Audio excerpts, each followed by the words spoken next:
मेरा नाम आशीष जोशी है। मेरे पेरेंट्स हैं और मेरी वाइफ और मेरा एक सन है। और मेरा बेसिकली बिजनेस है, सेफ्टी, इंडस्ट्रियल सेफ्टी का मेरा वर्क है। उसमें आपका फायर फाइटिंग हो गया, फायर एसेसरीज और ये रिफिलिंग, ये भी store pressure and all this type का है। मैंने मेरा स्टार्ट करियर किया आफ्टर ग्रेजुएशन। उसके बाद मैं यूरेगा फॉर्स में भी था और फिर उसके बाद मैं सबसे पहले इस बिज़नेस में आया। मैं सीज फायर मैंने ज्वाइन किया। सीज फायर ज्वाइन करने के बाद मैंने काफ़ी वहाँ पे वर्क किया। फिर उसके बाद मेरे को क्या कि मेरे को मेरा खुद का करना चाहिए, तो फिर मैंने अपना खुद का स्टार्ट किया। इनिशियली मैंने मार्केटिंग की, सस्पेक्टिंग की, नॉकिंग की। उसमें मैंने पूरा मार्केट उदयपुर में मैंने जमाया। फायर एक्सटिंग्विशर कोई अवेयरनेस नहीं थी, मैंने लोगों को अवेयरनेस बताई और इस तरह से मैंने वर्क किया। फिर मेरे को ये चीज़ दूसरा नहीं आता था कि भाई मैं अपने फादर से इंस्पायर हुआ। मेरे फादर ने कहा कि भाई आप खुद इसको करो, इसको कैसे करते हैं, रिफिल और क्या है इसके बारे में पता करो, सर्च करो उस हिसाब से। तो मैं मेरे अपने फादर से बहुत इंस्पायर हुआ। तो उसके बाद मैंने स्टार्ट किया खुद ने। वन मैन सिंगल आर्मी थी मेरे पास। और फिर मेरे पास जैसे जो वर्क किया, मेरे पास फिर एक हेल्पर लिया मैंने, उसके हिसाब से मैंने काम किया। फिर मैंने सीमेंट इंडस्ट्रीज भी की, जो भी की। मैंने सबसे पहले लाफार्ज किया। लाफार्ज के बाद फिर मैंने अपना वंडर में किया। वंडर वालों को भी नहीं आता था, तो मैंने उनको इंस्पायर किया कि इस तरह से इसको रिफिल करते हैं ये मशीन से, ये उनको पूरा बताया, पूरा उनका सेटअप किया। फिर उसके बाद मैंने निर्मा का भी ये देखा और काफ़ी मैंने 10-12 सीमेंट फैक्ट्री का वर्क मैंने किया। नियर अबाउट 3,000-4,000 एक्सटिंग्विशर्स का उनका मेरा मतलब वो वर्क था उनका। जैसे पावर प्लांट हो गया, ये हो गया, पूरा उसका मैं देखने लगा। फिर मैंने इसी में एक ही फील्ड में कॉन्सेंट्रेट किया। मेरे एक फ्रेंड है, उन्होंने मेरे को ये बोला कि एक ही चीज़ में कॉन्सेंट्रेट करो और एक ही जगह मतलब बिल्कुल टिक के काम करो, मतलब बिल्कुल कि ये नहीं कि विमजिकल मत हो कि कभी इधर हो गया आप ये बिजनेस करो, कभी ये हो गया। एक चाहे लॉस हो या प्रॉफिट हो, अपना ट्रैक को नहीं छोड़ना, उसी ट्रैक में चलना। तो उसी तरह मैंने किया। तो उसके लिए मेरे फ्रेंड का मैं बहुत थैंकफुल हूँ। तो उन्होंने मेरे को बहुत इसके लिए मतलब मोटिवेशन दिया। क्योंकि क्या होता है, अगर लॉस होता है, प्रॉफिट होता है तो डिप्रेस हो जाता है आदमी, ये। पर एक ही ट्रैक में है कि लॉस प्रॉफिट और ये। और उसी हिसाब से मैंने किया। मैंने वर्क को भी अपने उसी हिसाब से, मैंने सेलेक्टेड क्लाइंट्स के साथ काम किया। तो इसी तरह से मैं ये करता गया। मैंने 2006-07 में मैंने स्टार्ट किया था। फिर उसके बाद मैंने मतलब ये बड़ा पाइपलाइन का और इसका इसका जो हाइड्रेंट का इसका वर्क है, तो उसका प्रोजेक्ट मैंने बाहर मुंबई से और अहमदाबाद से टाइप करके वो प्रोजेक्ट मैंने करा, जिसको भी कोई कंसल्टेंसी और उसी का, तो उसी का ही मेरा वर्क है। और इसके अंदर क्या है कि अप एंड डाउन्स भी बहुत आए मेरे साथ। जैसे भिलवाड़ा मैंने चालू किया, काफ़ी प्रोजेक्ट्स किए वहाँ पे। तो वहाँ पे मेरे को कोई प्रोजेक्ट्स का, उनके कोई कंसल्टेंट्स का प्रॉब्लम आ गया, ये बहुत सारी चीज़ें आई। फिर पेमेंट्स का भी हो गया बहुत। तो फिर मेरे को वहाँ का मार्केट समझ में नहीं आया। मैंने फोकस छोटे क्लाइंट्स पे किया, बड़े पे नहीं किया।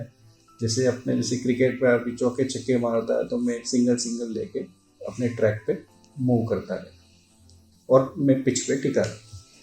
क्योंकि आज जब बिजनेस स्टार्ट किया तो 3 to 4% है, आज 15 to 16% है। एंड दे आर डूइंग, कितनों ने अपना वाइंड अप भी कर दिया। पर मैंने अपना एक ही ट्रैक रखा कि जो है थोड़ा मिलो, शांति का काम करो। सक्सेस मेरा ये है कि अपना हार्ड वर्किंग। क्या होता है कि हम लोगों ने जो ट्रेनिंग होती थी हमारी, तो स्पेन को प्रोसेस होता है। S for suspecting, P for prospect, A for approach, N for negotiation, C for close, O for order. इसी तरह हमने यूरेका फॉर्स पे भी सीखा था काफ़ी। नॉकिंग है कि सेलिंग हैव नो एंड। अगर आपकी सस्पेक्टिंग है तो आपको 100% you will get the sale, but you have to approach the people. मेरी लाइफ में हर्डल्स तो बहुत आए। मतलब एक तरह से मेरे फादर का बिजनेस था, उनका ड्रिलिंग का इसका बिजनेस था। वो वाली लाइन में नहीं, उनको मेरे को उन्होंने मतलब इन्वॉल्व किया। और फिर उसके बाद मैंने खुद नहीं अपने स्टार्ट करके बिजनेस को। हर्डल्स तो बहुत तरह के आए। कई बार जैसे ऑर्डर्स होते थे, कुछ होते थे। आजकल तो क्या है कि इतना ईजी हो गया, कोई भी कोटेशन इनवाइट करता है, L1 L2 L3 L4 के हिसाब से देखता है। तो उस हिसाब से हमने अभी हमारी प्राइसिंग में और हर तरह की चीज़ में हमने किया। क्वालिटी भी मेंटेन की हमने, और सर्विसेज भी मेंटेन की। उस तरह हमने वर्क किया। हमने उसी हिसाब से इतनी सर्विस ली, मतलब इतना ही वर्क लिया, उतनी उसी हिसाब से सर्विस ली। ऐसा नहीं है कि हमने खूब सारी मतलब वर्क ले लिया और सर्विस में मिले तो कस्टमर को कोई प्रॉब्लम। सेक्रीफाइस तो ये है कि जैसे हमारा इमरजेंसी वर्क है, कई बार हमें कहीं बाहर भी जाना होता था तो हम नहीं जा पाते थे। हमारी मतलब जैसे कोई फैमिली को भी टाइम देना होता तो नहीं दे पाते थे, क्योंकि किसी क्लाइंट का कुछ आ जाता तो वो सब हमें करना। और ज़्यादातर हमें क्लाइंट कहते हैं कि भाई जैसे फॉर एग्जांपल सिक्योर मीटर में मैं आज 4 साल से काम कर रहा हूँ, वहाँ पे मेरे को पूरा ऑडिट और इंस्पेक्शन इनका करना पड़ता है, तो फ्रिक्वेंटली इंस्पेक्शन करना पड़ता है। वो कहते हैं कि आपको ही आना पड़ेगा, दूसरा पर्सन नहीं आएगा, we will not allow to other person. तो उसके हिसाब से हमें वहीं पे उनके साथ जाना पड़ता था। इसी तरह आपका एग्जाम्पल लाफार्ज है, लाफार्ज के अंदर जैसे निर्मैक्स हो गया, तो उसके अंदर भी वहाँ की सेफ्टी हमको ही करते हैं, नहीं आप रहेंगे तो ही आप करेंगे।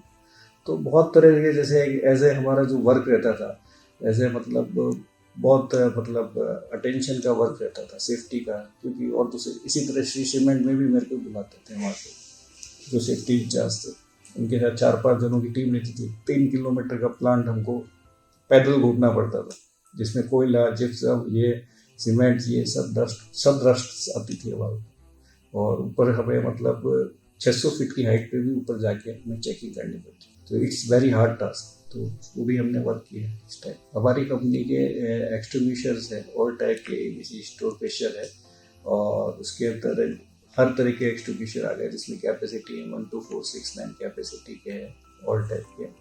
और मेनली हमारा फायर एक्सटिंग्विशर पे ही है, और इंस्पेक्शन और रिफिलिंग इसका वर्क करते हैं। और कोई एसेसरीज का अगर कोई किसी को रिक्वायर होता है तो we can provide that. Role model तो मेरे फादर ही हैं, क्योंकि उन्होंने मेरे को इंस्पायर किया था कि ये इसमें आप देखो क्या होता है। मैं तो कुछ समझता ही नहीं था कि एक्सटिंग्विशर के बारे में क्या होता है क्या नहीं होता है, वो चीज़ है। तो मैंने खुद ने ही अपने आप उसको सर्च करके मैंने किया, उसको डेवलपमेंट किया। अगर इंडस्ट्री में आना चाहते हैं तो they should be hard worker. उनको ये चीज़ नहीं देखना है कि भाई ये केमिकल है, पाउडर है, ये चीज़ है, वो चीज़ है। और उनके पास थोड़ी स्किल्स भी होनी चाहिए। मेनली क्या है कि आज भले MBA कर लेते हैं, सब कर लेते हैं, लेकिन वो इतने सोफिस्टिकेटेड होते हैं, हार्ड वर्कर नहीं होते हैं, तो वो वहीं डिफिट कर जाते हैं। फन एक्टिविटी ऐसी फैमिली के साथ कहीं चले जाते हैं, बाहर चले जाते हैं, या कोई लॉन्ग ड्राइव पे चले जाते हैं, उस तरह से हमारा रहता है। वो भी देखना पड़ता है, क्लाइंट का नहीं है तो उसी हिसाब से, लेकिन लंबा टाइम नहीं हो पाता। पैरेलली इसको भी अगर देखेंगे, अगर कुछ हो गया है तो पहले एनालाइज करेंगे कि कहाँ गलती हुई है, कैसे हुई है, उसको उसको और रेक्टिफाई करने की कोशिश करेंगे इस तरह से। और कोई नया कुछ चीज़ अगर चल रही होगी तो उसके अंदर हम करेंगे। अगर आपको मेरी कहानी पसंद आई है, प्लीज़ लाइक कीजिए, फॉलो कीजिए। अगर आपकी भी कोई कहानी है इस वर्क प्लेटफॉर्म में कुछ है, तो आप इसमें भी शेयर कर सकते हो।